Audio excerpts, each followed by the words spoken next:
ध्यान दीजिए, अम्ल, क्षारक एवं लवण, सेकेंड चैप्टर यूपी बोर्ड का।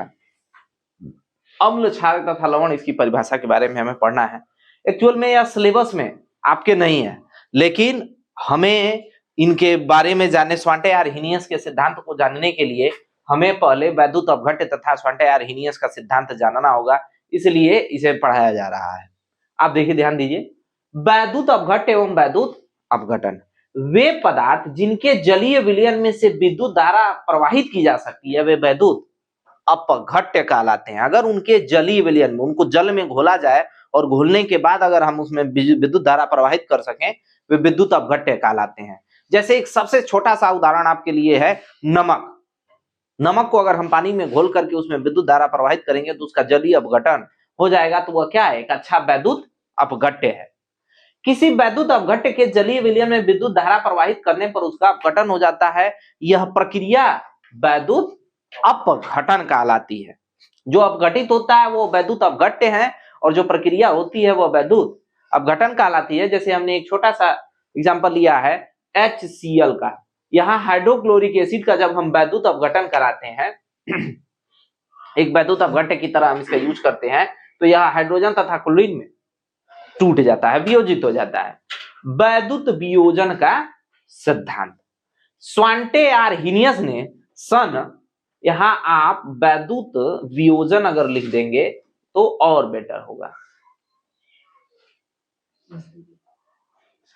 यहां वैद्युत वियोजन का सिद्धांत स्वांटे आर्हेनियस ने सन 1884 ईस्वी में, कहीं कहीं ये सन 1887 भी दे रखा है। आप 1884 ही जानेंगे, 87 भी करेक्ट माना जा सकता है, लेकिन एक्यूरेट 1884 है। 1884 में वैद्युत अपघटन की क्रिया और वैद्युत अपघट्यों के अन्य गुणों को स्पष्ट करने के लिए एक सिद्धांत प्रतिपादित किया स्वांटे आर्हेनियस ने। उसे ही वैद्युत वियोजन का सिद्धांत या आयनिक सिद्धांत कहते हैं। वह सिद्धांत यह कहता है, इस सिद्धांत के आधुनिक स्वरूप के अनुसार, कि अगर हम किसी भी वैद्युत अपघट्य को जल में घोलते हैं तो उसका अपघटन हो जाता है और वह धन आयन तथा ऋणायन में टूट जाता है। ये आयन्स क्या होते हैं भाई? विद्युत आवेश युक्त परमाणु या परमाणुओं का समूह क्या कहलाता है? आयन्स कहलाता है। और यह दो प्रकार के होते हैं, धनायन, धन आवेशित युक्त परमाणु या परमाणुओं का समूह धनायन, ऋण आवेशित परमाणु या परमाणुओं का समूह ऋणायन कहलाता है। और आयनन की क्रिया उत्कर्मणीय होती है, यह सबसे बड़ी बात होती है, क्योंकि यह जो सिंबल आप देख रहे हैं इससे हम उत्कर्मणीय क्रिया कहते हैं। क्योंकि जब तक वैद्युत वियोजन होता है तब तक वह Na+ तथा Cl- में रहेगा, और जैसे ही विद्युत धारा हम क्या करेंगे, विलयन से निकाल देंगे, वह पुनः NaCl में बदल जाएगा। इसीलिए इसे उत्कर्मणीय कहा जाता है, ऐसी अभिक्रिया जो दोनों तरफ चले। अम्ल क्षारक की आर्हेनियस अवधारणा। अम्ल क्षारक ने की यह जो आर्हेनियस अवधारणा है, यह वैद्युत वियोजन के सिद्धांत पर आधारित थी, और इसके अनुसार हम अम्ल किसे कहते हैं? अम्ल वे पदार्थ होते हैं जिनके जलीय विलयन में घुलने पर वह क्या देते हैं? हाइड्रोजन आयन देते हैं। जैसे हमने HCl लिया, इसका जलीय विलयन हम जब किया तो यह H+ तथा Cl- में टूटा, तो यह क्या है? यहाँ H+ दे रहा है ना, तो HCl क्या है? अम्ल है। ऐसे ही HNO3 नाइट्रिक अम्ल, इसका भी जब हमने वियोजन कराया तो आयनन के बाद हम देख रहे हैं कि यह हाइड्रोजन आयन दे रहा है, यह भी क्या है? अम्ल है। 100 की सीधी बात आप ऐसे समझें कि जिसमें भी ऐसा कोई भी पदार्थ जिसमें हाइड्रोजन आयन उपस्थित होता है और उनका जलीय विलयन कराने पर H+ आयन निकल करके बाहर आता है, उसे हम क्या कहते हैं? अम्ल कहते हैं। क्षारक आर्हेनियस के अनुसार वे पदार्थ जो जल में घोलने पर हाइड्रॉक्सिल आयन देते हैं या हाइड्रॉक्साइड आयन देते हैं, OH-, उन्हें हम क्षारक कहते हैं। जैसे NaOH, यहाँ Na+ तथा OH- से आ रहा है ना, OH- यह दे रहा है, तो यह क्या है? क्षार है। ऐसे ही KOH, पोटेशियम हाइड्रोक्साइड, यहाँ भी OH- हमें वैद्युत वियोजन के बाद मिल रहा है जलीय विलयन में, तो यह क्या है? क्षार है। ऐसे ही अमोनियम हाइड्रोक्साइड, अमोनियम हाइड्रोक्साइड में भी हमें OH- प्राप्त हो रहा है जलीय विलयन में इसके, तो यह क्या है? क्षार है। तो अम्ल की पहचान H+ आयन की उपस्थिति से होती है और क्षार की पहचान OH- आयन की उपस्थिति से होती है। अम्लों के सामान्य गुण। कल हम लोगों ने अम्लों के बारे में देखा था, आज उनके सामान्य गुण के बारे में बात करते हैं। ये स्वाद में खट्टे होते हैं, परंतु सभी अम्लों को चखना नहीं चाहिए, क्योंकि ये संक्षारक भी हो सकते हैं। संक्षारकता के कारण इन्हें देखो वही नहीं आ रहा है सब ठीक है। चलो बात करते हैं अम्लों के सामान्य गुण। ये स्वाद में खट्टे होते हैं, परंतु सभी अम्लों को चखना नहीं चाहिए, क्योंकि ये संक्षारक भी हो सकते हैं। अगर हम अम्ल चखते हैं तो चखने के कारण इनके संक्षारक गुण के कारण, जैसे हाइड्रोक्लोरिक एसिड हो गया, अगर वो असांद्र हुआ तो आपकी पूरी त्वचा झुलस सकती है या त्वचा को जला भी सकते हैं। दूसरा, लगभग सभी अम्ल जल में क्या होते हैं? विलेय होते हैं। लगभग जितने भी अम्ल पाए जाते हैं सारे के सारे जल में विलेय हैं। प्रबल अम्ल प्रबल संक्षारक होते हैं, जिसके कारण ये लकड़ी, कपड़ा, कागज, त्वचा आदि को नष्ट कर देते हैं, और इसका उपयोग इन सब चीजों को जलाने के, नष्ट करने के लिए भी किया जाता है। ये नीले लिटमस पेपर को लाल कर देते हैं तथा मिथाइल ऑरेंज विलयन को गुलाबी कर देते हैं। पेपर में आपके 1 नंबर में ये पूछता है कि नीले लिटमस पेपर को हम लोग क्या कर देते हैं, तो नीले लिटमस पेपर को लाल कर देते हैं, और मिथाइल ऑरेंज के साथ कौन सा रंग देते हैं? गुलाबी रंग देते हैं। ये सूचक है, इनके बारे में हमें आगे बात करनी है। सभी अम्लों का जलीय विलयन विद्युत का चालन करता है, अर्थात विद्युत का सुचालक होता है। जितने भी अम्ल होते हैं वह उनका अगर जलीय विलयन बनाते हैं तो उसमें विद्युत धारा प्रवाहित की जा सकती है, उसमें बिजली प्रवाहित की जा सकती है। ये धातुओं के साथ अपक्रिया करके कौन सा गैस देते हैं? हाइड्रोजन गैस देते हैं। अब हम बात करेंगे, यह हो गया हमारे अम्लों के सामान्य यानी भौतिक गुण। अब हम बात करेंगे अम्लों के रासायनिक गुण के बारे में। धातुओं से अभिक्रिया। अम्ल जो है, हम सबसे पहले लिखेंगे धातुओं से क्रिया, हेडिंग डालेंगे, उसमें लिखेंगे अम्ल धातुओं के साथ अभिक्रिया करके लवण तथा हाइड्रोजन गैस बनाते हैं। यहां हमने एक एग्जाम्पल के लिए ले रखा है जिंक। एग्जाम्पल के लिए जिंक लिया है, उसका हमने सल्फ्यूरिक अम्ल के साथ क्रिया कराया है, तो जिंक सल्फेट तथा हाइड्रोजन गैस मुक्त हुआ। यहाँ हमने मैग्नीशियम लिया है, उसका नाइट्रिक अम्ल के साथ क्रिया कराया है, तो मैग्नीशियम नाइट्रेट बना है और हाइड्रोजन गैस मुक्त हुआ है। ऐसे ही जिंक का हम हाइड्रोक्लोरिक अम्ल के साथ क्रिया कराए हैं, तो जिंक क्लोराइड बना है और हाइड्रोजन गैस मुक्त हुआ है। ऐसे ही धातु कार्बोनेटों के साथ अभिक्रिया, जो भी अम्ल होते हैं वह धातु कार्बोनेटों के साथ क्रिया करके लवण, जल तथा कार्बन डाइऑक्साइड बनाते हैं। ऐसे ही ठीक वह धातु बाइकार्बोनेटों के साथ भी अभिक्रिया करके लवण, जल तथा कार्बन डाइऑक्साइड बनाते हैं। एग्जाम्पल सोडियम कार्बोनेट है। सोडियम कार्बोनेट को जब हम हाइड्रोजन क्लोराइड के साथ क्रिया कराए हैं, तो वह सोडियम क्लोराइड तथा जल तथा कार्बन डाइऑक्साइड बनाया है। यहाँ हम देखते हैं कैल्शियम कार्बोनेट है। कैल्शियम कार्बोनेट सल्फ्यूरिक अम्ल के साथ क्रिया किया है, तो कैल्शियम सल्फेट बना है। ध्यान दीजिए, ये द्विविस्थापन अभिक्रिया है कि नहीं? द्विविस्थापन अभिक्रिया। यह कैल्शियम सल्फेट बनाया है, उसके बाद जल बनाया है और कार्बन डाइऑक्साइड बाहर हुआ है। ऐसे ही धातु हाइड्रोजन बाइकार्बोनेटों के साथ भी अम्ल अभिक्रिया करके सेम यही चीजें बनाती हैं, लवण, जल तथा कार्बन डाइऑक्साइड। जैसे सोडियम बाइकार्बोनेट, हाइड्रोक्लोरिक अम्ल तथा या सोडियम क्लोराइड, जल तथा कार्बन डाइऑक्साइड बनता है। ध्यान देंगे, अम्लों की क्षारों के साथ अभिक्रिया, यह अभिक्रिया उदासीनीकरण अभिक्रिया भी कहलाती है, क्योंकि अम्ल जब भी क्षार के साथ अभिक्रिया करते हैं तो अभिक्रिया करने के बाद क्या कर देते हैं? उसे उदासीन कर देते हैं, इसीलिए उसे उदासीनीकरण अभिक्रिया भी कही जाती है। और ये पेपर में अक्सर पूछा जाता है कि उदासीनीकरण अभिक्रिया से आप क्या समझते हैं। ध्यान देंगे, अम्ल और क्षार, किसी अम्ल तथा क्षारक की अभिक्रिया से लवण तथा जल के बनने की अभिक्रिया को ही हम कौन सी क्रिया कहते हैं? उदासीनीकरण की अभिक्रिया कहते हैं। यानी अम्ल को क्षार के साथ अभिक्रिया कराएंगे तो लवण और जल बनेगा। ये स्टेटमेंट आप लिखना न भूलें, जब भी आपको लिखना है तो ये स्टेटमेंट के साथ लिखेंगे तो आपकी लाइन बढ़ जाएगी और टीचर को समझने में बहुत आसानी हो जाएगी। अम्ल क्षार के साथ अभिक्रिया करके लवण तथा जल बना रहा है। यहाँ हमने एग्जाम्पल लिया है, तो एग्जाम्पल से पहले आपको कथन लिखना है। जबकि मैं इसका पहला एग्जाम्पल बता रहा था तो मैंने कहा था कि जब भी हम इसे लिखेंगे इसके पहले इसके कथन को हम लिखेंगे क्या?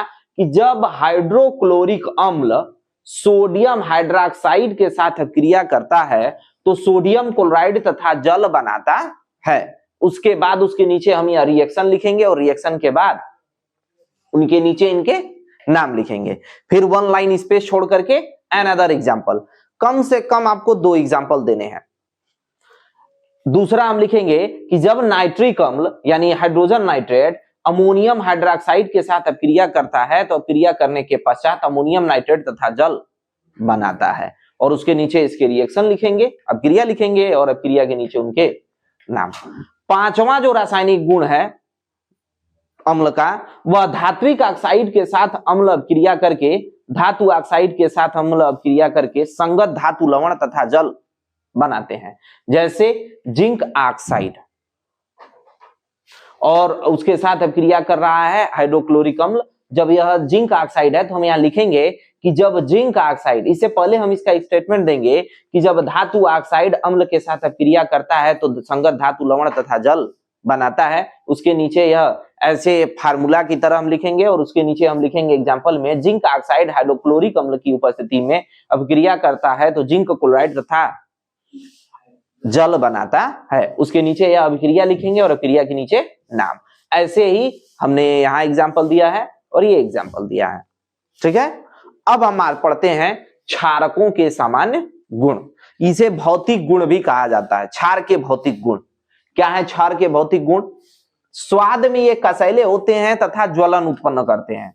ये कसैले स्वाद के होते हैं। जैसे जामुन की अगर हम बात करें, जब जामुन हमारा कच्चा होता है, पका नहीं होता है, तो वो हमें कसैला लगता है ना। अमरूद जब शुरुआती दौर में होता है, वो कच्चा होता है, तो वो कसैले स्वाद का होता है। तो टेस्ट अगर आपको ऐसे जानना है कि कसैला स्वाद कैसा होता है, तो बीटर टेस्ट उन सबका होता है। और वो जलन उत्पन्न कर सकते हैं, ये जलन भी उत्पन्न कर सकते हैं। ये हाईली फ्लेमेबल की तरह तो नहीं, एसिड की तरह तो नहीं जलन उत्पन्न करते, लेकिन थोड़ा बहुत जलन ये उत्पन्न करते हैं। कौन? हमारे सांद्र क्षार जो कंसंट्रेटेड बेस होते हैं, वो जलन भी उत्पन्न कर सकते हैं। ये सामान्यतः जल में विलय होते हैं। जितने भी हमारे क्षार होते हैं वह लगभग सभी के सभी जल में घुल जाते हैं आसानी से। ये साबुन की भांति चिकने होते हैं। इनका जो, अगर हमें इन्हें पता भी करना है तो हम, ये सौपी की तरह होते हैं, यानी साबुन जैसे चिकना होता है, उसमें ग्लिसरीन की वजह से ऐसे चिकने होते हैं क्षार। अम्लों की भांति प्रबल क्षार संक्षारक होते हैं तथा त्वचा को हानि पहुंचाते हैं। जैसे अम्लों में प्रबल अम्ल जैसे नाइट्रिक अम्ल है और हाइड्रोक्लोरिक अम्ल है, अगर इसे कागज पर हम रख दें तो ऑन द स्पॉट कागज जल जाएगा। तो ऐसे ही प्रबल जो क्षारक होते हैं वो भी उसकी तरह संक्षारक ही होते हैं, लेकिन जलन नहीं, उतना तेज नहीं, लेकिन त्वचा को तो हानि बहुत आसानी से पहुंचा सकते हैं। ये लाल लिटमस पेपर को नीला कर देते हैं, और हमने वहां यही बात अम्ल के लिए पढ़ा था, तो वो लाल लिटमस नीले लिटमस पेपर को लाल कर दे रहा था। फिनाप्थेलीन विलयन को यह गुलाबी कर देते हैं। यह जो है सूचक है, सूचक हमें आगे पढ़ना है। तो यह सूचकों के साथ अलग अलग जो अम्ल और क्षार होते हैं वो अलग अलग रंग प्रदर्शित करते हैं। अब हम पढ़ेंगे क्षारकों के रासायनिक गुणधर्म। पहला हम पढ़ते हैं क्षारकों का पहला रासायनिक गुण होता है क्षारक धातुओं के साथ अपक्रिया। क्षारकों की धातुओं के साथ अपक्रिया। कुछ धातुएं हैं जो क्षारकों के साथ अपक्रिया करती हैं। अम्लों के साथ लगभग सभी धातुएं अपक्रिया कर लेती हैं, लेकिन क्षारकों के साथ कुछ स्पेशल धातुएं ही हैं, जैसे जिंक हो गया, एल्युमिनियम हो गया, लेड हो गया, दो तीन और हैं। वो जब क्रिया करते हैं तो धातु क्षार के साथ अपक्रिया करके संगत लवण तथा हाइड्रोजन गैस मुक्त करते हैं। एग्जाम्पल के तौर पर हमने एक छोटा सा एग्जाम्पल लिया है, जिंक सोडियम हाइड्रोक्साइड के साथ अपक्रिया करके सोडियम जिंकेट तथा हाइड्रोजन गैस मुक्त करता है। यहाँ हमने सोडियम जिंक लिखा और उसका सोडियम हाइड्रोक्साइड के साथ रिएक्शन कराया और उनके नीचे इनके नाम हम लिख देते हैं। ये भूलिएगा नहीं, हम यहाँ छोड़ दिए हैं, आपको यहाँ लिखना है। और ऐसे ही कुछ रिएक्शन इसके इंपॉर्टेंट नीचे दे रखे हैं, जो एक्चुअल में रिएक्शन क्या होता है जब करके, जब भी प्रश्न बोर्ड में पूछे जाते हैं तब ये पूछा जा सकता है, इसीलिए मैंने इसको लिख दिया है। अधात्विक ऑक्साइडों तथा क्षारकों की अपक्रिया। हम लोगों ने क्षारकों के रासायनिक गुण में यह अगला प्रारूप हमें पढ़ना है, अधात्विक ऑक्साइड तथा क्षारकों की अपक्रिया। अधातु ऑक्साइड जो होते हैं क्षार के साथ अपक्रिया करके लवण तथा जल बनाते हैं, इसीलिए इसे उदासीनीकरण अपक्रिया के नाम से भी जाना जाता है।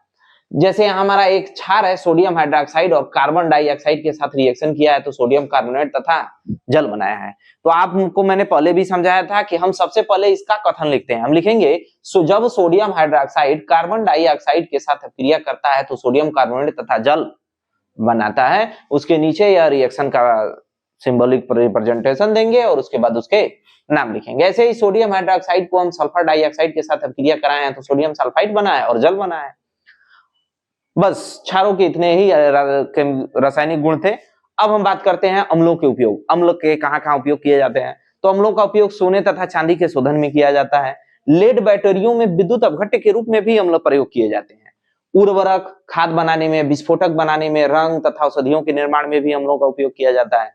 अम्लराज बनाने में भी अम्लों का उपयोग किया जाता है। अम्लराज के बारे में हमें पढ़ना है। किंग ऑफ एसिड कहा जाता है इसे, एक्वारेजिया। क्षारों के उपयोग के बारे में बात करते हैं। क्षार का उपयोग चमड़ा उद्योग में किया जाता है। सबसे ज्यादा चमड़ा उद्योग में क्षारों का उपयोग होता है क्योंकि वह उसे मुलायम तथा अच्छे से बेहतर सिलने लायक बना देते हैं। जल की कठोरता दूर करने में क्षारों का उपयोग किया जाता है। पुताई करने में क्षारों का उपयोग किया जाता है, पेंटिंग में, और अमोनियम लवण बनाने में भी क्षारों का उपयोग किया जाता है। पेपर में आपके यूपी बोर्ड में 2 उपयोग अम्लों तथा क्षारों के पूछता है तो आप इन चारों में से कोई 2 उपयोग लिखना है आपको। बात करते हैं अम्लों की क्षारकता। अम्ल की क्षारकता किसे कहा जाता है? अम्ल के एक अणु में उपस्थित, अम्ल का कोई एक अणु हो और उसमें उपस्थित विस्थापनीय या विस्थानीय, हम शब्द यहां यूज कर सकते हैं, इसको हम ऐसे कह सकते हैं कि विस्थापनीय, जो विस्थापित हो सके। विस्थापनीय या विस्थानीय शब्द का यूज हम कर सकते हैं। विस्थापनीय हाइड्रोजन के परमाणुओं की संख्या को उस अम्ल की क्या कहते हैं?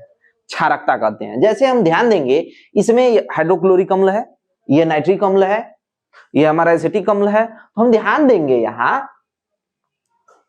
कि यहां जो एक हाइड्रोजन है वो क्या है? विस्थापित हो रहा है। यहां भी एक हाइड्रोजन विस्थापित हो रहा है और यहां एक हाइड्रोजन विस्थापित। ध्यान दीजिए, ये तो बॉन्ड में है, ये किनारे पर एक हाइड्रोजन हमारा विस्थापित होगा तो इसकी क्षारकता कितनी होगी?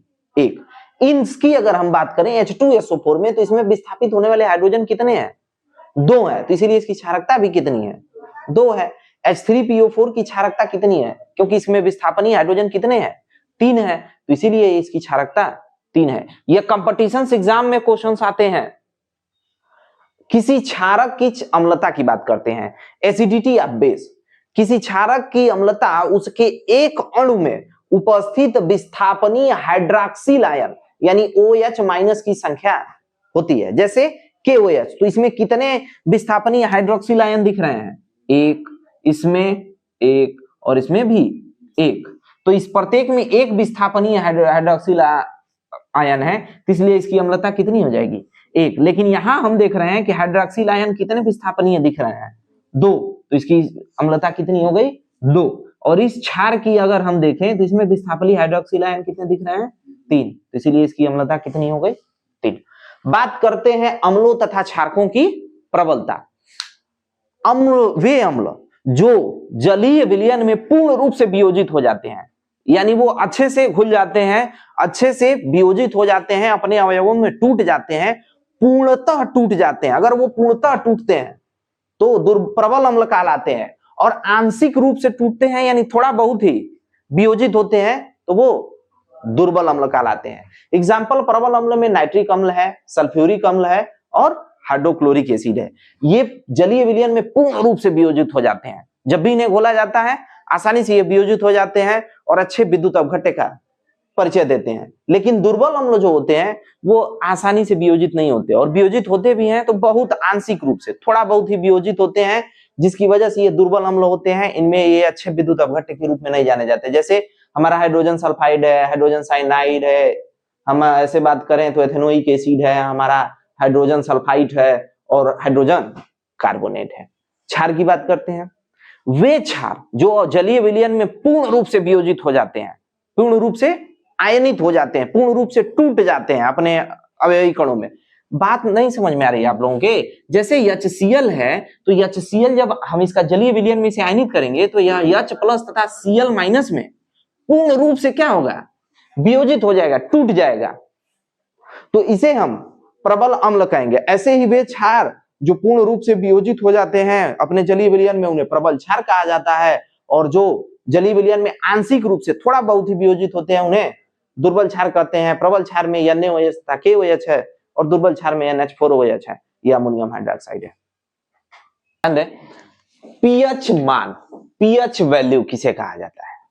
हाइड्रोजन आयन सांद्रण को प्रायः ग्राम आयन लीटर या मोल प्रति लीटर में प्रदर्शित किया जाता है, जिसका मान सामान्यतः 1 से लेकर 1 × 10⁻14 के मोल प्रति लीटर तक होता है।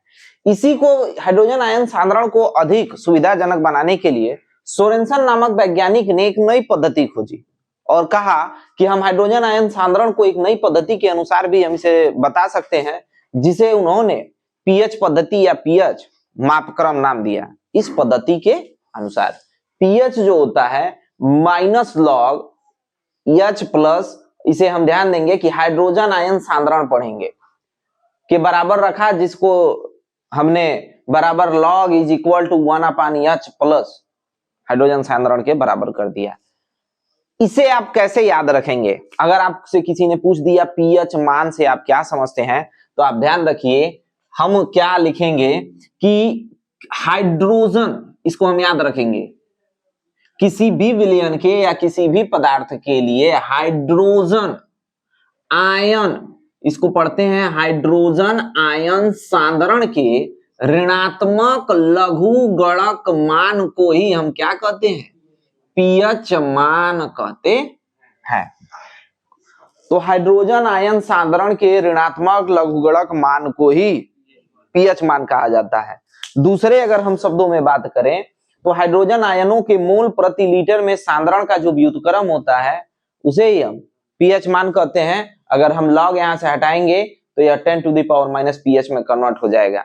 एग्जाम्पल के लिए हम बात करें कि यदि किसी विलयन में हाइड्रोजन आयन सांद्रण, ये ध्यान रखिएगा हम H+ लिखेंगे तो इसे हाइड्रोजन आयन पढ़ेंगे और ये बिग ब्रैकेट के साथ बंद हो जाता है, तो इसका मतलब उसका सांद्रण निकाला जा रहा है।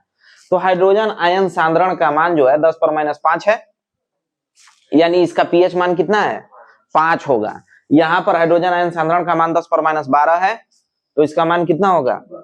1 नंबर में आपके बोर्ड पेपर में जो एमसीक्यू आते हैं उसमें यह प्रश्न पूछा जा सकता है, और नहीं तो इसे 2 नंबर में आपको सॉल्यूशन के साथ लगाना होगा। बोर्ड में ये प्रश्न आते हैं। अब बात करते हैं दैनिक जीवन में पीएच की उपयोगिता, कि हमारा जो पीएच मान होता है यह हमारे लाइफ में क्या इंपॉर्टेंस रखता है। Importance of the pH value in everyday life.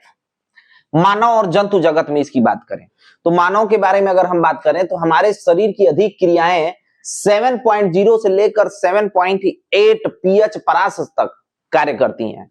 इस संकीर्ण पीएच परास में यानी 7.0 से लेकर के 7.8 के बीच तक का यह जो परास होता है, इसके बीच में ही हम जीवित रह सकते हैं। हम कल जो है पढ़ेंगे इसके पीएच मान का वैल्यू, जो कहां से कहां तक फॉलो करता है, हमारे अम्ल के लिए कहां से कहां तक होता है और क्षार के लिए कहां से कहां तक होता है। ये ध्यान रखेंगे कि जो पीएच का परिसर होता है वह 1 से लेकर के 14 के बीच तक होता है, जहां पर 7 जो है से लवण को प्रदर्शित करता है और 7 से जो कम होते हैं वो प्रदर्शित करते हैं अम्ल को प्रदर्शित करते हैं, और 7 से जो अधिक होते हैं 14 तक का पीएच परिसर होता है वो प्रदर्शित करता है क्षार को। तो हमारे बॉडी का जो पीएच परिसर होता है वह 7.0 से लेकर 7.8 पीएच परिसर परास के बीच में, हमारा रेंज के बीच में कार्य करता है। यह 1 नंबर में पूछा गया प्रश्न है कि हमारे शरीर में पाई जाने वाली जितनी भी क्रियाएं होती हैं किस पीएच परास के बीच में कार्य करती हैं, तो 7.0 से लेकर 7.8 के बीच में। अगर 7.0 से इसका पीएच परास कम हो जाए या 7.8 से अधिक हो जाए तो इसमें जीवन जो है ना बहुत कष्टकारी हो जाता है, हमें पेन झेलना पड़ता है। जैसे हमारे रक्त, आंसुओं, लार आदि का पीएच पर लगभग 7.4 होता है। यदि यह 7.0 से कम हो जाता है या 7.8 से अधिक हो जाता है तो जीवन असंभव सा हो जाता है, बहुत सारी कष्टकारी चीजें होने लगती हैं। वर्षा के जल का पीएच मान 7 से कम होकर के 5.6 से अधिक हो जाता है, अगर ये 5.6 हो जाता है, 7 से कम होकर के 5.6 हो जाए यानी अम्ल में चला आएगा। 7 से कम हो गया यानी 5.6 हो गया तो वो अम्ल में कन्वर्ट हो गया, तो इसे ही हम अम्लीय वर्षा कहते हैं। आपने सुना होगा कि दिल्ली के लाल किला की जो पत्थर है या आगरा में पाए जाने वाले जो संगमरमर के पत्थर हैं वे काले पड़ रहे हैं, तो वो अम्लीय वर्षा के कारण है और उसके लिए यही अम्लीय वर्षा जिम्मेदार है। जब अम्लीय वर्षा का जल नदियों में बहता है तो नदियों के जल का पीएच मान कम हो जाता है, जिसके कारण जलीय जीवधारी जैसे मछली का जीवन कठिन हो जाता है। और अम्लीय वर्षा में वातावरण में उपस्थित सल्फर डाइऑक्साइड, सल्फाइड और नाइट्रोजन डाइऑक्साइड आदि वर्षा के जल में घुलकर पृथ्वी पर गिरते हैं। इससे धातुओं संगमरमर का क्या होने लगता है, संक्षारण होने लगता है। यही रीजन है कि जो ताजमहल है और आगरा के दिल्ली में जो लाल किला है वो इनके जो पत्थर हैं यानी जो उनपे संगमरमर लगे हैं वो क्या हो रहे हैं, काले पड़ रहे हैं। बात करते हैं पाचन तंत्र में। पाचन तंत्र में हमारे जठर ग्रंथियों में जठर रस पाया जाता है, जिससे एंजाइम, पेप्सिन तथा हाइड्रोक्लोरिक अम्ल होता है, जो हमें बिना हानि पहुंचाए हमारे भोजन के पाचन में सहायता करता है। जठर रस का पीएच मान लगभग 1.2 होता है। अपच की स्थिति में यदि किसी परिस्थिति में हमारे भोजन न पचे तो अपच की स्थिति में अम्ल की मात्रा अधिक बनने लगती है, जिससे के कारण हमारे शरीर में एसिडिटी की मात्रा बढ़ जाती है, एसिड की मात्रा बढ़ जाती है और हमें हो जाती है एसिडिटी। इसके लिए जैसे ही एसिडिटी हमारे मात्रा में बढ़ जाएगी, हमारे शरीर में हमें जलन महसूस होगा और पेट में दर्द महसूस होने लगेगा। इससे छुटकारा पाने के लिए हम तुरंत एंटा एसिड का प्रयोग करते हैं, जो कि क्षार होते हैं। अम्ल को क्षार के साथ जब अपक्रिया करता है तो वह उदासीन हो जाता है। इसके लिए हम क्षार यानी एंटा एसिड का प्रयोग करते हैं, और जैसे ही हम एंटा एसिड का प्रयोग करते हैं, अम्ल जो होती है, जो एसिडिटी होती है, नॉर्मल तौर पर आप जान लें कि जब भी अपच की स्थिति होती है तो हमारे पेट में जलन होने लगती है, हमें जलन महसूस होता है। तो इसके लिए हम इनो का यूज करते हैं। तो इनो में हमारे एंटा एसिड मिले होते हैं, क्षार मिले होते हैं, दुर्बल क्षारक, जो कि जा करके अभिक्रिया करते हैं एंटा एसिड के साथ और हमारा न्यूट्रलाइजेशन कर देते हैं और हमें तुरंत पेट दर्द से आराम हो जाता है। यह अभिक्रिया 6 सेकंड में होती है। अगर हम इनो के प्रचार की बात करें तो वो अभिक्रिया 6 सेकंड में होती है, इसीलिए वो कहता है कि इनो जो भी काम करता है वो 6 सेकंड के अंदर कर देता है। तो वो न्यूट्रलाइजेशन होने की प्रक्रिया में कितने समय, क्या सेकंड लगता है, 6 सेकंड का। इसीलिए हमें पेट दर्द से 6 सेकंड के अंदर ही आराम मिल जाता है। बात करते हैं दंत क्षय की। हमारा जो दांत होता है वो कैल्शियम फास्फेट का बना होता है, और कैल्शियम फास्फेट का बना होता है, और हमारे इस माउथ का जो पीएच परिसर होता है 5.5 होता है।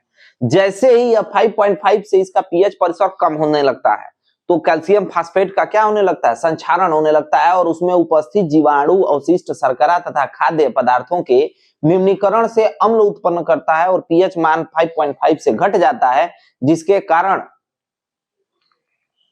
हमारे दांतों में कैल्शियम फास्फेट की मात्रा धीरे धीरे कम होने लगती है और दांत का क्षरण होने लगता है।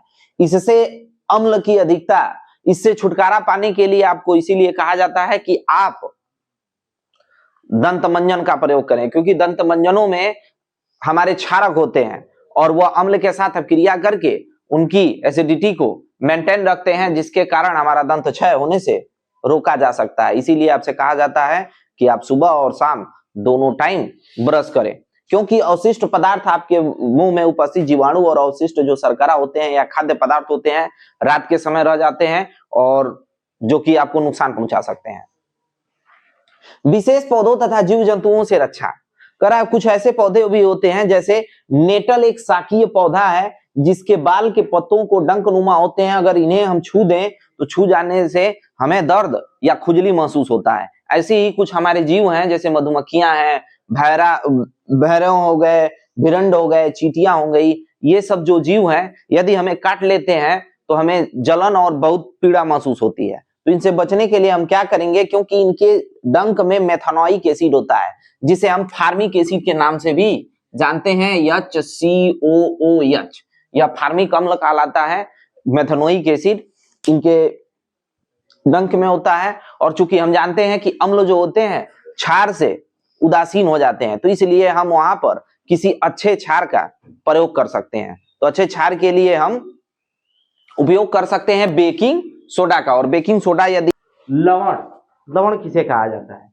अम्ल तथा क्षार के बीच उदासीनी प्रक्रम से प्राप्त उत्पाद जो होते हैं लवण कहलाते हैं। यानी जब किसी भी अम्ल का क्षार के साथ क्रिया कराया जाता है तो हमें लवण प्राप्त होता है।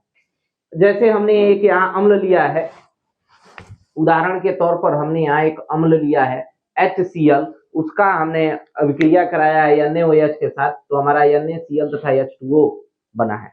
ऐसे ही हमने एक अम्ल लिया है यहाँ पर हाइड्रोक्लोरिक अम्ल, और एक क्षार लिया है अमोनियम हाइड्रोक्साइड। इसका जब अभिक्रिया कराया है तो हमें अमोनियम क्लोराइड तथा जल प्राप्त हुआ है। बात करते हैं लवणों के गुण के बारे में। लवण के क्या गुण होते हैं?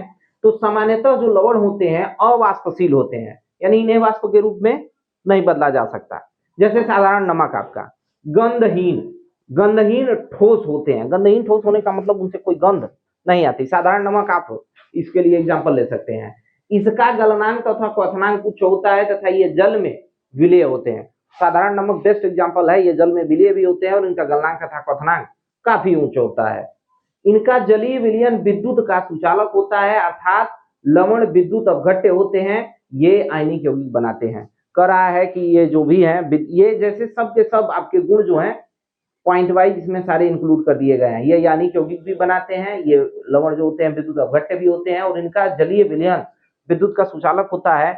आप जैसे जब गांव में निवास करने वाले लोग, खासकर अगर शहरों में तो अर्थ दे दिया जाता था, लेकिन पहले जब गांव में इलेक्ट्रिक सिस्टम इतना डेवलप नहीं था, तो हम लोगों की लाइट जब मेन फेज कम हो जाता था तो हमको अर्थ लेना पड़ता था। और अर्थ में हम लोग क्या करते थे, यूरिया या हम सोडियम क्लोराइड का, नमक का पानी के साथ एक छड़ के साथ कनेक्शन कराते थे और उसमें नमक डाल देते थे। नमक इसलिए डाला जाता था पानी के साथ ताकि वह अच्छे से उसका विद्युत सुचालक बन सके और अच्छे से अर्थिंग हमें मिल सके। बात करते हैं एक अच्छे लवण के बारे में जिसका नाम है सोडियम क्लोराइड, और हमारे खाने के रूप में हमेशा यूज होने वाला एक पदार्थ है। बात करते हैं साधारण नमक यानी सोडियम क्लोराइड के बारे में। नमक प्रकृति में बहुतायत मात्रा में पाया जाता है। इसके तीन मुख्य स्रोत हैं। पहला स्रोत है समुद्री जल, जो सोडियम क्लोराइड का सबसे बड़ा स्रोत है। दूसरा है झीलें तथा सांभर झील।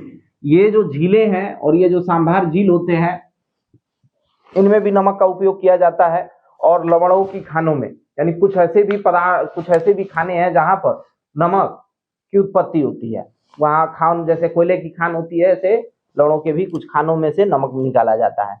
बात करते हैं नमक बनाने की प्रयोगशाला विधि के बारे में। प्रयोगशाला विधि, प्रयोगशाला में नमक यानी सोडियम क्लोराइड के जलीय विलयन को सोडियम हाइड्रोक्साइड तथा हाइड्रोक्लोरिक अम्ल की क्रिया द्वारा बनाया जाता है। और जब हम यह क्रिया कराते हैं तो सोडियम हाइड्रोक्साइड का हाइड्रोक्लोरिक अम्ल के साथ क्रिया कराया तो हमारा सोडियम क्लोराइड तथा जल प्राप्त होता है, और यही सोडियम क्लोराइड हमारा जो है क्या है, नमक है। NaCl के जलीय विलयन को वाष्पित करने पर NaCl का क्रिस्टल प्राप्त हो जाता है। और चूंकि यह वाटर है और यह जैसे ही हम इसे गर्म करेंगे, इसका जो जल है वाष्प के रूप में बदल करके उड़ जाएगा और भाप के रूप में बदल जाएगा और हमें NaCl का क्रिस्टल प्राप्त हो जाएगा। अब दूसरी विधि इसकी बात करते हैं। समुद्री जल से भी यह बहुतायत मात्रा में प्राप्त किया जाता है। समुद्री जल से कैसे प्राप्त किया जाता है? तो समुद्र लवणीय जल यानी समुद्री अथवा झील का जल को खुले खेतों में सूर्य के प्रकाश के वाष्पन के लिए छोड़ दिया जाता है, जहां जल वाष्पित होकर के उड़ जाता है तथा अशुद्ध ठोस NaCl शेष रह जाता है। समुद्री जल से प्राप्त अशुद्ध NaCl को मुख्य अशुद्धियां Na तथा Mg+ यानी सोडियम तथा मैग्नीशियम के सल्फेट तथा कैल्शियम तथा मैग्नीशियम के क्लोराइडों की होती है। कह रहा है कि जब भी हम खेतों की अगर हम बात करें तो समुद्र के किनारे बड़े बड़े मेड़बंदी करके खेत छोड़ दिए जाते हैं। जब समुद्र का पानी आगे की तरफ बढ़ता है, जब उसमें ज्वार आता है, तो ज्वार आने के बाद समुद्र का पानी आगे की तरफ बढ़ता है और उन मेड़ों में भर जाता है। कुछ समय के पश्चात मेड़ों में पानी रुकने की वजह से जब सूर्य होता है, सूर्य की प्रकाश की उपस्थिति आती है, तो वह पानी भाप के रूप में उड़ जाता है, वाष्पशील हो जाता है और अशुद्ध नमक हमारा उसमें बच जाता है। वो शुद्ध क्यों नहीं होता? क्योंकि उसमें सोडियम मैग्नीशियम के हमारे सल्फेट तथा क्लोराइड की अशुद्धियां उसमें मिली होती हैं। उसे हम लैब में ले जा करके शुद्ध करते हैं और उसके बाद शुद्ध नमक उससे प्राप्त कर लिया जाता है। ये क्लोराइड नमक को प्रस्वेद बनाते हैं। नमक का शोधन प्रभाजी क्रिस्टलीकरण द्वारा किया जाता है और प्रभाजी क्रिस्टलीकरण द्वारा हम नमक का शोधन करके शुद्ध नमक प्राप्त कर लेते हैं। अब बात करते हैं सोडियम हाइड्रोक्साइड, जिसका एक और नाम कास्टिक सोडा भी है। इसे कास्टिक सोडा के नाम से भी जाना जाता है,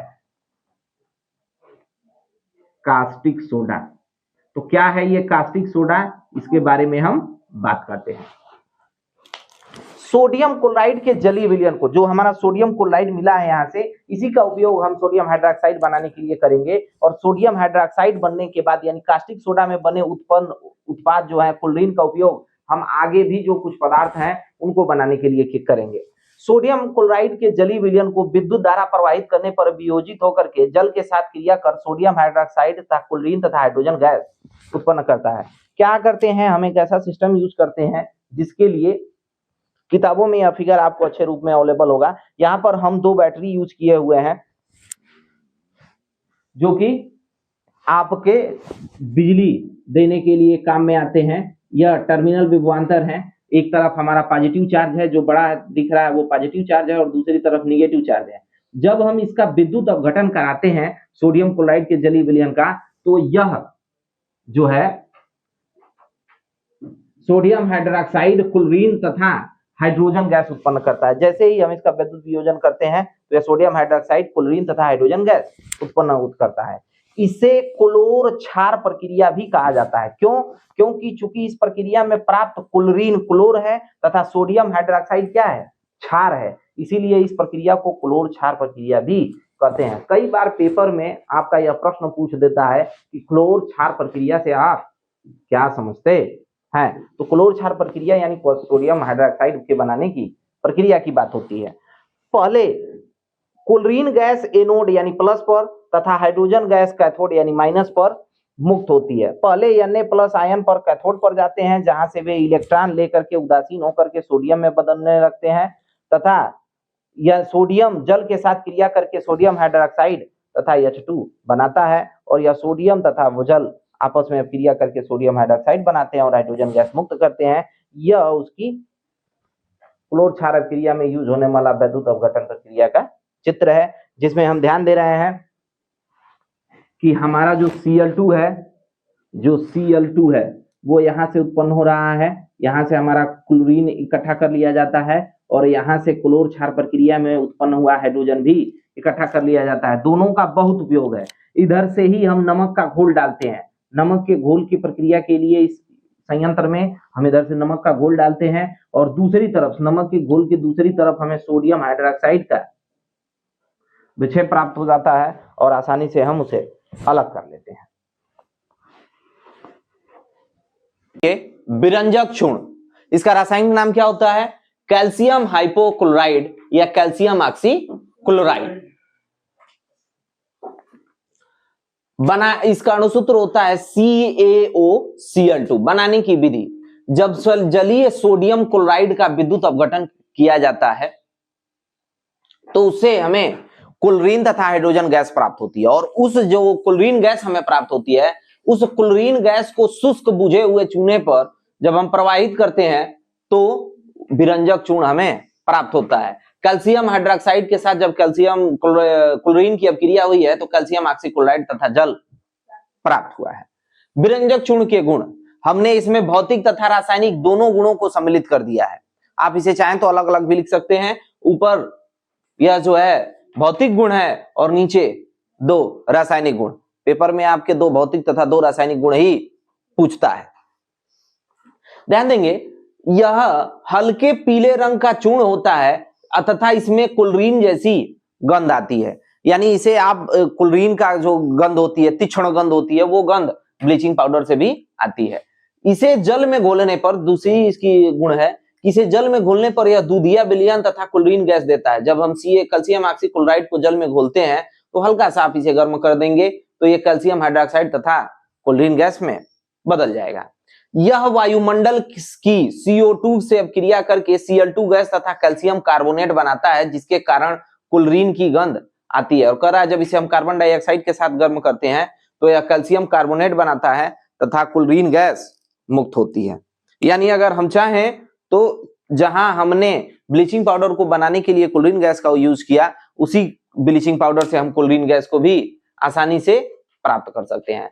अब विरंजक चूर्ण का कहां-कहां उपयोग किया जाता है? तो विरंजक चूर्ण के पेपर में आपके 2 ही उपयोग आते हैं, मैंने यहाँ 4 लिखवा रखे हैं, आप इसमें से कोई 2 यूज कीजिएगा। जल में उपस्थित जीवाणुओं को नष्ट करने तथा जल को शुद्ध करने में, वायुमंडल से विषैली गैसों को हटाने के लिए ब्लीचिंग पाउडर का यूज किया जाता है।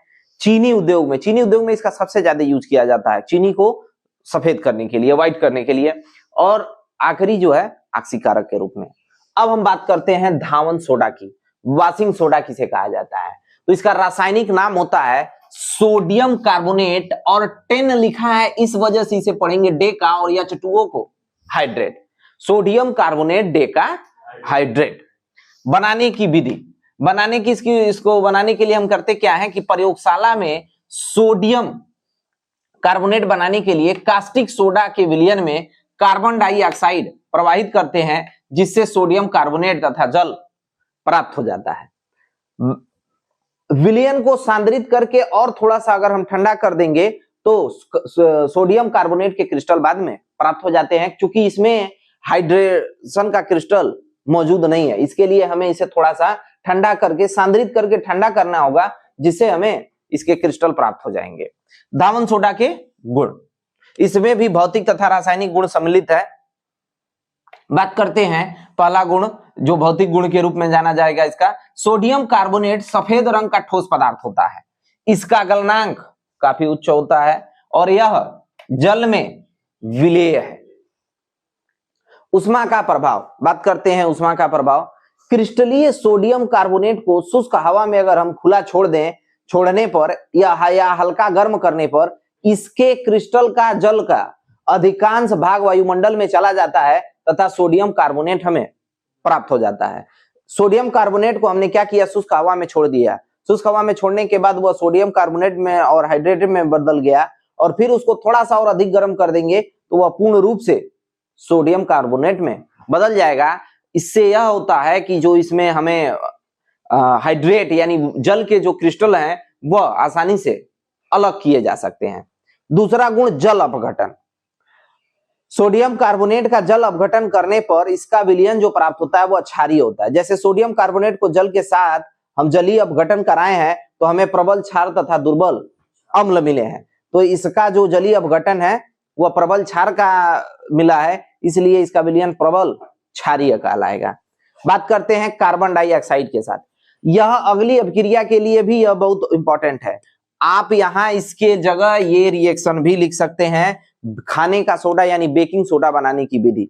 बेकिंग सोडा को बनाने के लिए सोडियम कार्बोनेट के जलीय विलयन में कार्बन डाइऑक्साइड, जलीय विलयन में कार्बन डाइऑक्साइड की अधिकता करने पर सोडियम बाइकार्बोनेट बनता है, और इसे ही हम बेकिंग सोडा यानी खाने का सोडा कहते हैं। तो आप अगर चाहें तो बेकिंग सोडा बनाने की विधि में दूसरी विधि आप यूज कर सकते हैं धावन सोडा का। तो एक पंथ आपके 2 काज हो जाएंगे, आपका धावन सोडा का रासायनिक गुण भी हो जाएगा और खाने का सोडा का बनाने की विधि भी हो जाएगी। बात करते हैं धावन सोडा का उपयोग। धावन सोडा का कहां-कहां उपयोग किया जाता है? धावन सोडा का उपयोग प्रयोगशाला में अभिकर्मक के रूप में किया जाता है, जल की कठोरता दूर करने में किया जाता है, आग बुझाने वाले संयंत्रों में किया जाता है, और साबुन, कांच तथा कागज उद्योगों में सबसे अधिक मात्रा में इनका उपयोग किया जाता है, क्योंकि यह वॉशिंग सोडा है, उन्हें वॉश करने के लिए यूज किया जाता है। बात करते हैं बेकिंग सोडा की। बेकिंग सोडा का रासायनिक नाम होता है सोडियम बाइकार्बोनेट, इसका अणु सूत्र होता है NaHCO3। बनाने की विधि, ब्राइन क्या होता है? सोडियम क्लोराइड का जो ठंडा करने पर जलीय विलयन प्राप्त होता है उसे हम कौन सा सोल्यूशन बोलते हैं? ब्राइन सोल्यूशन बोलते हैं, ब्राइन विलयन बोला जाता है। तो ये कई बार वाइवा में आपसे ये पूछा जाता है कि एक बात बताइए, बेकिंग सोडा को बनाने के लिए आप ब्राइन का यूज करते हैं, तो वो ब्राइन क्या है? तो ब्राइन क्या है? सोडियम क्लोराइड का जलीय विलयन है, जो कि ठंडा करने पर बनता है, और वो फ्रेश होना चाहिए, ताजा होगा तो ब्राइन अच्छा रहता है, तो ब्राइन सोल्यूशन उसे कहा जाता है। तो ब्राइन में अमोनिया तथा कार्बन डाइऑक्साइड प्रवाहित करने पर सोडियम बाइकार्बोनेट प्राप्त होता है। सोडियम क्लोराइड, अमोनिया, वाटर, और यहां हमने कार्बन डाइऑक्साइड लिया तो हमें सोडियम बाइकार्बोनेट तथा अमोनियम क्लोराइड प्राप्त होता है। इसका एक और विधि मैंने कहा, यहाँ हम बेकिंग सोडा बनाने की एक और विधि यहां लिख सकते हैं कि हम सोडियम कार्बोनेट के जलीय विलयन में कार्बन डाइऑक्साइड की अधिकता अगर हम कर दें तो वह सोडियम बाइकार्बोनेट बना देता है। तो आप चाहें तो यह विधि, एक और विधि भी वो लिख सकते हैं बेकिंग सोडा के बनाने की। अब बात करते हैं बेकिंग सोडा के गुण। बेकिंग सोडा के कौन कौन से गुण हैं? तो इसके रासायनिक तथा भौतिक गुण मैंने एक साथ लिखवा दिए हैं। यह सफेद क्रिस्टलीय पदार्थ होता है जो जल में अल्प विलेय होते हैं। बेकिंग सोडा आप लोग जानते होंगे, हम नॉर्मली तौर पर जो हमारा मीठा सोडा होता है ना, वो बेकिंग सोडा का ही एक्सट्रैक्ट है, बेकिंग सोडा से ही वो बनाया जाता है।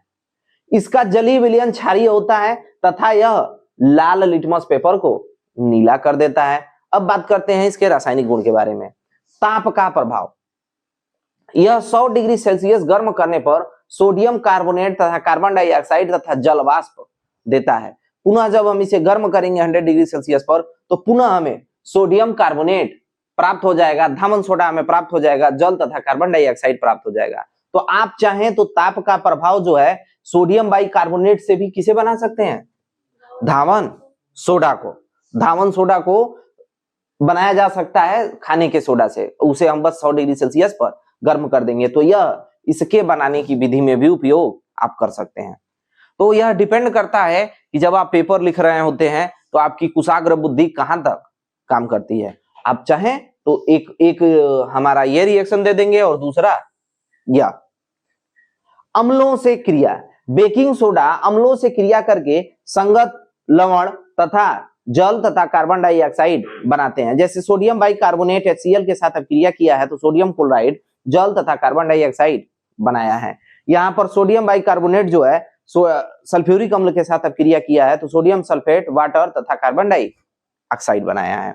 बेकिंग सोडा के उपयोग, अब इस बेकिंग सोडा का कहां कहां उपयोग किया जाता है तो बात करते हैं। बेकिंग सोडा का सबसे ज्यादा उपयोग जो है बेकिंग फैक्ट्री यानी खाने के उद्योगों में ज्यादातर उपयोग किया जाता है। क्षारीय प्रकृति होने के कारण यह पेट की अम्लता को दूर करने के लिए औषधि के रूप में भी इसका उपयोग किया जाता है। शीतल पेय सोडा वाटर बनाने में भी, आप जो भी कोल्ड ड्रिंक्स वगैरह पीते हैं तो इसमें बेकिंग सोडा का यूज किया जाता है। सोडियम कार्बोनेट बनाने के लिए भी इसका उपयोग किया जाता है, यहाँ आप देख भी रहे हैं। तो ये इसके गुण हैं। प्लास्टर ऑफ पेरिस के बारे में, इसे आप लोगों ने पीओपी के नाम से भी जाना होगा। अक्सर घरों में पीओपी का यूज किया जाता है। इसका अणु सूत्र होता है CaSO4 हाफ H2O या CaSO4 H2O होता है।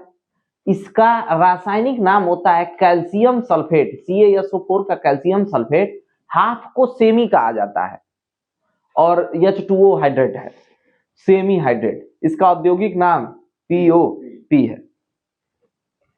बनाने की विधि, सबसे आसान विधि इसकी होती है, हम क्या करते हैं, जिप्सम लेते हैं जो कि एक केलासीय पदार्थ है। केलासीय पदार्थ क्या होते हैं? केलासीय पदार्थ वे पदार्थ होते हैं, केलासीय पदार्थ वे पदार्थ होते हैं जिसमें क्रिस्टलन जल के अणु पाए जाते हैं। ऐसा कोई भी पदार्थ जिसमें क्रिस्टलन जल के अणु पाए जाते हैं उन्हें हम केलासीय पदार्थ कहते हैं। तो यह एक केलासीय पदार्थ होता है और इसको 373 केल्विन यानी लगभग 100 डिग्री सेल्सियस तक, यानी पानी उबलने के तक अगर हम गर्म करेंगे तो यही जिप्सम ही किसमें बदल जाता है?